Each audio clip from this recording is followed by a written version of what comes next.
Hi friend, मी विश्वास बालेकर. माझ्या YouTube चॅनलमध्ये तुमचं स्वागत आहे मित्रांनो. आणि माझ्या चॅनलवर नवीन असाल तर नक्की सबस्क्राईब करा आणि बेल आयकॉनवर क्लिक करायला विसरू नका मित्रांनो.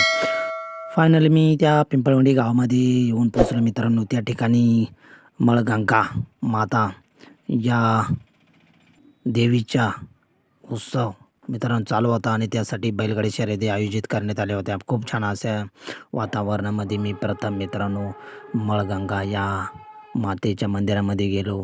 छान असे मंदिर असं सजवण्यात आले होते मित्रांनो. खूपच छान असं आयोजन तेथील ग्रामस्थांनी केले होते मित्रांनो. तुम्ही पाहू शकता व्हिडिओच्या माध्यमातून द्वारे मी तुम्हाला दाखवत आहे. खूप असे तोरण वगैरे हार वगैरे लावण्यात आले होते आणि छान असे ते मंदिर नटवण्यात आले होते मळगंगा मातेचं.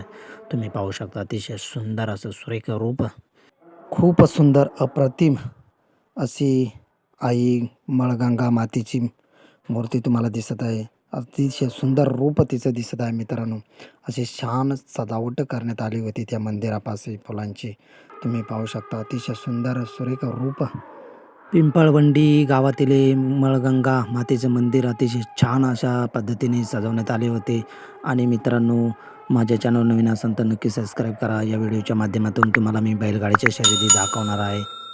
पाहूया एक छानसा व्हिडिओ या मळगंगा मातेचा पहा. धनी चैती पुनवला आत्या बाईला संगती नेऊ की, चैती पुनवला आत्या बाईला संगती नेऊ की, निगोज गावच्या मळगंगेचं दर्शन घेऊ की, निगोज गावच्या मळगंगेचं दर्शन घेऊ की, निगोज गावच्या मळगंगेचं दर्शन घेऊ की, निगोज गावच्या मळगंगेचं दर्शन. मळगंगा देवीचे दर्शन झाल्यानंतर मित्रांनो मी तुम्हाला दाखवणार आहेत बैलगाड्या शर्यत. म्हणजे 3ऱ्या वर्षाचे जे मानकरी होते ते पाहूया मित्रांनो. घाटाकडे जाऊन घाटाकडे गेल्यानंतर मित्रांनो अशी छान व्यवस्था, एका साईडने भरगच्चा असा घाट भरला होता आणि अशी व्यवस्था करण्यात आली होती. पाहूया एक छान अशी भारी.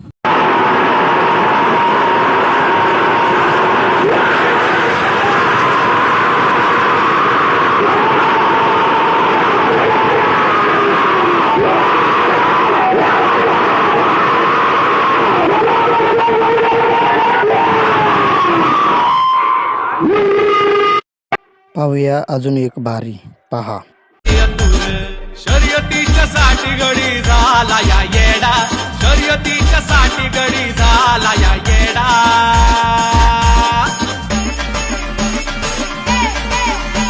अलमतीत घालून राडा कसा पळतो या बैलगाडा, अलमतीत घालून राडा कसा पळतो या बैलगाडा, अलमतीत घालून राडा कसा पळतो या बैलगाडा.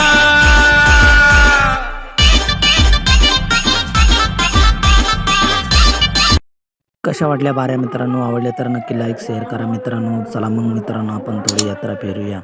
यात्रा फिरता फिरता मित्रांनो घाटाच्याच शेजारी सुंदर असं स्टेज बांधण्यात आले होते. ते म्हणजे संध्याकाळचं त्यांचा ऑर्केस्ट्राचा कार्यक्रम होता मित्रांनो त्या ठिकाणी. आणि मग मित्रांनो भूक लागली म्हणून एका स्टॉलकडे गेलो आणि तिथे आपले सबस्क्रायबर भेटले. ते म्हणजे अभिषेक वल्लीवेळ स्टॉलवाले. त्यांच्या स्टॉलवरची भेळ तुम्ही एकदा तरी खा मित्रांनो. आणि ते प्रत्येक यात्रेत असतात. पाहूया आपण अजून 1-2 बाऱ्या.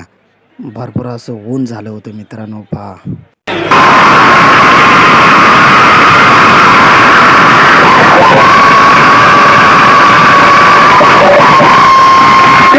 हा होता छोटासा ब्लॉक व्हिडिओ मित्रांनो. भेटूया पुढच्या व्हिडिओमध्ये. जय आदिवासी, जय शिवराय, जय हिंद.